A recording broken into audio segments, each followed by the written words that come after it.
ಈ ಸ್ಥಳಕ್ಕೆ ಕಾಲ್ದಾರಿಯಲ್ಲೇ ಹೋಗಬೇಕು, ಯಾವುದೇ ರಸ್ತೆ ಇಲ್ಲ. ಈ ಸ್ಥಳಕ್ಕೆ ಯಾರು ಒಬ್ಬೊಬ್ಬರಾಗಿ ಬರಬೇಡಿ, ಕಾಡು ಪ್ರಾಣಿಗಳು ಇರೋ ಸಾಧ್ಯತೆ ಇದೆ. ದಯವಿಟ್ಟು 2-3 ಜನ ಇದ್ದರೆ ಮಾತ್ರ ಬನ್ನಿ. ಈ ಗವಿಯಲ್ಲಿದ್ದಾಳೆ ಆ ತಾಯಿ.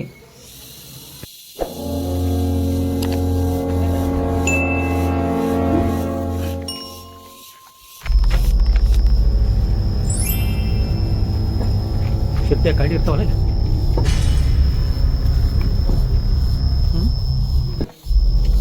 ಇದೇನಾ?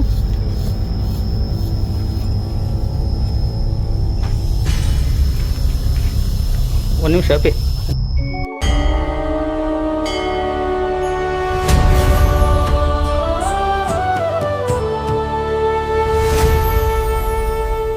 ನಮಸ್ಕಾರ ಸ್ನೇಹಿತರೆ, ಹಂಪಿ ಟ್ರಾವೆಲ್ ಟೈಮ್ಗೆ ಸ್ವಾಗತ.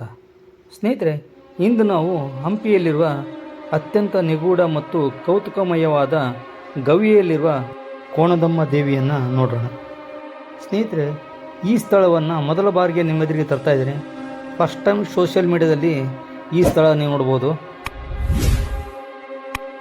ನೀವಿನ್ನೂ ನನ್ನ ಹಂಪಿ ಟ್ರಾವೆಲ್ ಟೈಮ್ ಚಾನಲನ್ನು ಸಬ್ಸ್ಕ್ರೈಬ್ ಮಾಡದೇ ಇದ್ದರೆ ಸಬ್ಸ್ಕ್ರೈಬ್ ಮಾಡಿ, ಸೆಲೆಕ್ಟ್ ಆಲ್ ಅಂತ ಮಾಡಿ ಬೆಲ್ ಬಟನ್ ಒತ್ತಿ.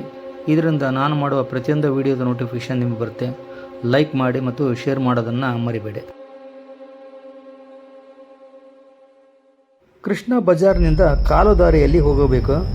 ಸುತ್ತಮುತ್ತ ಮುಳ್ಳಿನ ಗಿಡಗಂಟೆಗಳು ಹಾಗೂ ಕಲ್ಲಿನ ದಾರಿ ಇರೋದರಿಂದ ತುಂಬ ಎಚ್ಚರಿಕೆಯಿಂದ ಹೋಗಬೇಕು.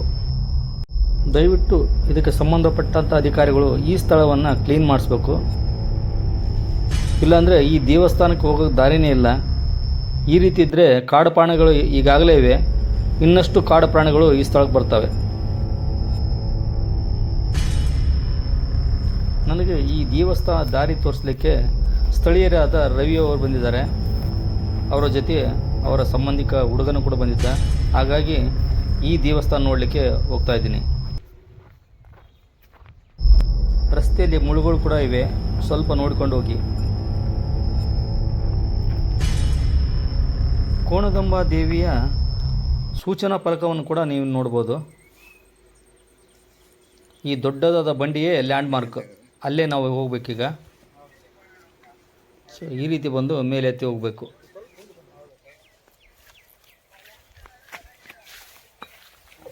ಎಲ್ಲೆಲ್ಲೂ ನೈಸರ್ಗಿಕ ಬಂಡೆಗಳು.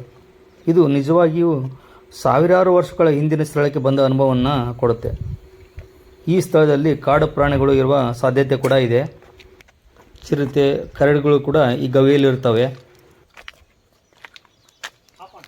ಬರೋದು ಎಕ್ಸಾಕ್ಟ್ ನೀವು ಕೃಷ್ಣ ಟೆಂಪಲ್ ನೋಡ್ತಾ ಇದ್ರಲ್ಲ, ಆ ಕೃಷ್ಣ ಟೆಂಪಲ್ನಿಂದ ಒಂದು ಪಾತ್ ಇದೆ. ಆ ಪಾತ್ ಮುಖಾಂತರ ಬಂದರೆ ಕೃಷ್ಣ ಬಜಾರ್, ಅಲ್ಲಿ ಆ ಕೃಷ್ಣ ಬಜಾರ್ ಮುಖಾಂತರ ಬಂದರೆ ನಿಮಗೆ ಈ ಬೃಹತ್ತಾದ ಬಂಡೆ ಕಾಣುತ್ತೆ, ಗುಂಡು.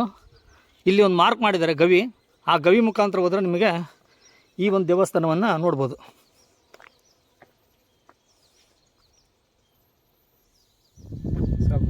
ಜಾಸ್ತಿ ಆಗುತ್ತೆ. ಹೌದೌದು, 3 ಜನ ಇದ್ರೂ ನಂಗೆ ಅನಿಸ್ತದೆ ನಮ್ಗೆ ಒಂದು ಲೆಕ್ಕಕ್ಕೆ. ನಿಮಗೆ ರೂಢಿ ಇರುತ್ತೆ, ಏನು ಅನಿಸಲ್ಲ. ಈ ಕೋಣದಮ್ಮ ದೇವಸ್ಥಾನಕ್ಕೆ ಇದೇ ಲ್ಯಾಂಡ್ ಮಾರ್ಕು. ಈ ಗುಂಡಿದೆಯಲ್ಲ, ಇದೇ ಲ್ಯಾಂಡ್ ಮಾರ್ಕು.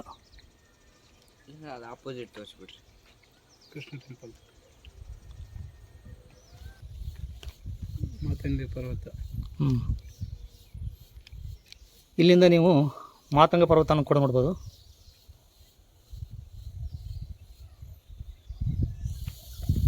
ಅದು ತೆನಾಲಿ ಮಂಟಪ, ಅಲ್ಲ ತೆನಾಲಿ ಮಂಟಪ. ಅಲ್ಲಿ ಹೋಗಿದ್ರೆ ಅಲ್ಲಿ ಮೇಲೆ ಹತ್ಬೋದು ಪೂರ್ತಿ. ಸ್ನೇಹಿತರೆ, ಈ ಸ್ಥಳವನ್ನು ಮೊಟ್ಟ ಮೊದಲ ಬಾರಿಗೆ ಎಕ್ಸ್ಪ್ಲೋರ್ ಮಾಡ್ತಾ ಇದ್ದೀನಿ. ನೋಡಿ ಗುಡ್ಡ ಹೇಗಿದೆ, ಭಯ ಹುಟ್ಟಿಸುವಂಥ ಬಂಡೆಕಲ್ಲುಗಳು. ಈಗ ಎದುರಿಗಿದೆಯಲ್ಲ, ಇದೇ ಗವಿ. ಈ ಗವಿಯಲ್ಲೇ ಹೋಗಬೇಕು. ಬನ್ನಿ, ಈ ಸ್ಥಳವನ್ನು ಹೇಗಿದೆ ಅಂತ ನಾವೀಗ ನೋಡೋಕೆ ಹೋಗೋಣ. ಈ ಸ್ಥಳಕ್ಕೆ ಹೋಗ್ಬೇಕಾದ್ರೆ ಇಲ್ಲಿ ಮಾರ್ಕ್ ಮಾಡಿದ್ದಾರೆ ನೋಡಿ, ಇದನ್ನು ನೋಡಿಕೊಂಡು ಒಳಗಡೆ ಹೋಗ್ಬೇಕು. ದಯವಿಟ್ಟು ಈ ಸ್ಥಳಕ್ಕೆ ಯಾರು ಒಬ್ಬೊಬ್ಬರೇ ಹೋಗಬೇಡಿ, ಜೊತೆಗೆ 2-3 ಮಾತ್ರ ಈ ಸ್ಥಳಕ್ಕೆ. ಬಹಳ ಜನ ಈ ಕೋಣದಮ್ಮನ ವಿಡಿಯೋ ಮಾಡಬೇಕಂದು ಹೇಳಿದರು. ಆ ಕಾರಣದಿಂದಲೇ ಇಂದು ಈ ಪ್ರಯತ್ನ ಮಾಡ್ತಿದ್ದೇನೆ.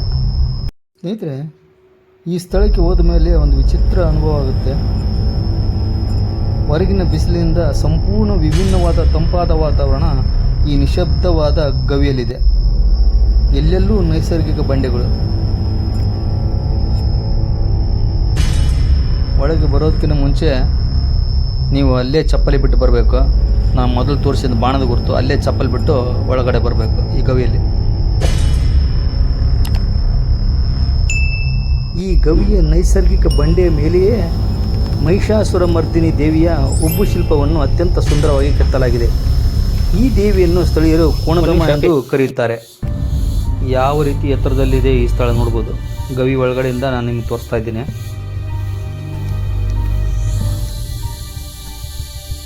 ಇಲ್ಲಿ ಭಯ ಹುಟ್ಟಿಸುವ ಜೀ ಅನ್ನೋ ಶಬ್ದ ಬಿಟ್ಟರೆ ಬೇರೇನು ಕೇಳ್ತಾ ಇಲ್ಲ.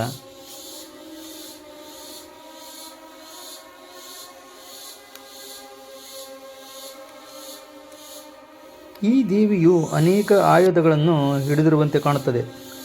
ಅವುಗಳಲ್ಲಿ ತ್ರಿಶೂಲ, ಡಮರು, ಬಿಲ್ಲು, ಬಾಣ ಮತ್ತು ಖಡ್ಗ ಪ್ರಮುಖವಾಗಿವೆ.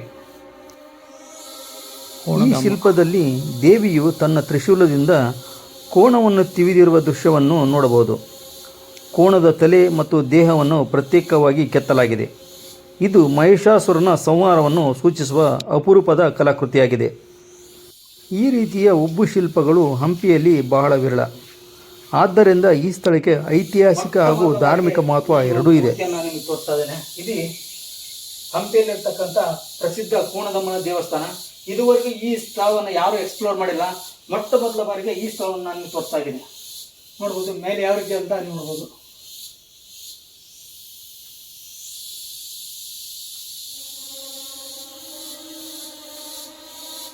ಕೋಣದಮ್ಮನ ದೇವಸ್ಥಾನ.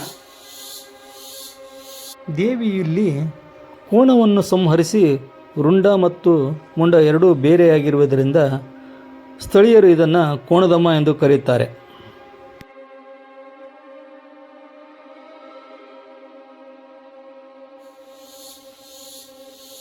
ಎಷ್ಟು ಸುಂದರವಾಗಿದ್ದಾಳೆ ನೋಡಿ ಕೋಣದಮ್ಮ. ತಲೆಯ ಮೇಲೆ ಕಿರೀಟ, ಅಲಂಕಾರ ಎಲ್ಲವನ್ನೂ ನೀವು ಸೂಕ್ಷ್ಮವಾಗಿ ಗಮನಿಸಿ.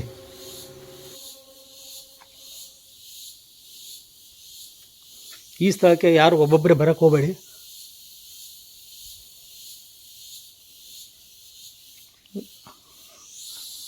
ಇರಿ ಸ್ನೇಹಿತರೆ, ನನ್ನ ಜೊತೆಗೆ ರವಿಕುಮಾರ್ ಅಂತೇಳಿ ಮತ್ತೊಬ್ಬರು ನಿಖಿಲ್ ಅಂತೇಳಿ, ಇವರು ನನಗೆ ಈ ಒಂದು ಸ್ಥಳ ತೋರಿಸ್ಲಿಕ್ಕೆ ಬಂದಿದ್ದಾರೆ. ಅವರಿಗೆ ನನ್ನ ತುಂಬ ಹೃದಯ ಧನ್ಯವಾದಗಳಂತ ಹೇಳ್ತೀನಿ. ಸ್ಥಳೀಯರ ಪ್ರಕಾರ ಹುಣ್ಣಿಮೆಯ ದಿನದಂದು ಬಾಳೆ ತೋಟದ ರೈತರು ಹಾಗೂ ಹಂಪಿಯ ಗ್ರಾಮಸ್ಥರು ಇಲ್ಲಿಗೆ ಬಂದು ದೇವಿಗೆ ಪೂಜೆ ಸಲ್ಲಿಸುತ್ತಾರೆ.